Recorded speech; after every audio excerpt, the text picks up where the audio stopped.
You do not possess any legal authority to patrol the Philippines Exclusive Economic Zone. Leave the area immediately. Yan po ang naging radio challenge ng Philippine Coast Guard sa China Coast Guard vessel na namata ang iligal na nagpapatrolya sa Zambales. Kanina umaga, binantayan ng BRP Teresa Magbanwa ang mga Pilipinong mangingisdang nasa kanilang patrol area. Namahagi rin ng PCG ng mga food pack para sa mga mangingisda. Patuloy ang pagbabantay ng PCG sa karapatan at kapakanan ng mga mangingisda at ang seguridad ng ating exclusive economic zone. Dream come true para sa isang Pinoy ang makapag-travel around the world for free. Nakapunta pa siya sa South Pole kung saan naka-meet and greet ang mga penguin. Kung paano niya yan na-achieve, alamin sa pagtutok ni Katrina Son. Costa Rica, Peru, Panama Canal at Chile. Ilan lang ang mga bansang ito sa mga napuntahan na ng 43-year-old na si Norwin Batralo. Sa unang dinig, aakalain mong napakamahal siguro ng ginastos niya. Pero ayon kay Norwin, wala siyang ginastos at libre raw niyang nalibot ang mga ito.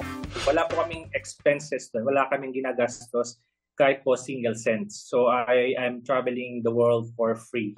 Paano kamo? Kwento ni Norwin matapos ang halos 12 taon daw na pagtatrabaho niya sa cruise ship bilang waiter.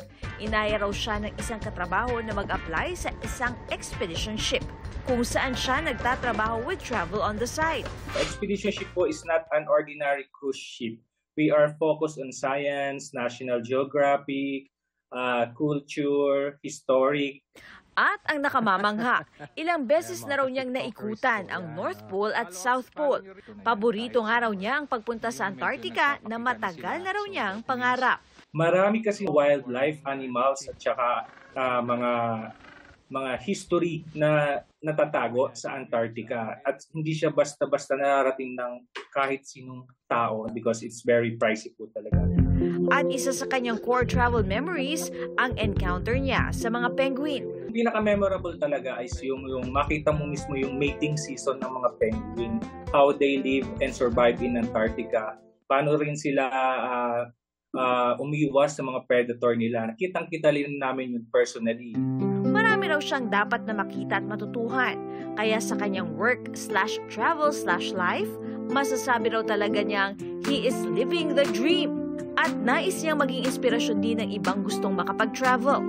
Para sa GMA Integrated News, Katrina Son, nakatutok 24 oras. Mga kapuso, iba't ibang weather systems ang nakakaapekto sa bansa ayon sa Pag-asa. Northeast monsoon o ang malamig na amihan ang magdadala ng maulap na panahon sa extreme northern Luzon, particular na sa Batanes. Easterlies naman o yung mainit na hangin galing Pasipiko ang nakakaapekto sa Caraga, Davao Region, Metro Manila at sa iba pang bahagi ng bansa. Sa rainfall forecast ng Metro Weather, asahan bukas ang ulan.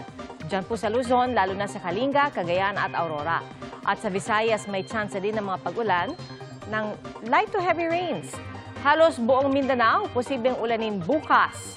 Asahan naman ang intense rains sa ilang bahagi ng Cagayan de Oro, Siquijor, Davao at Cotabato.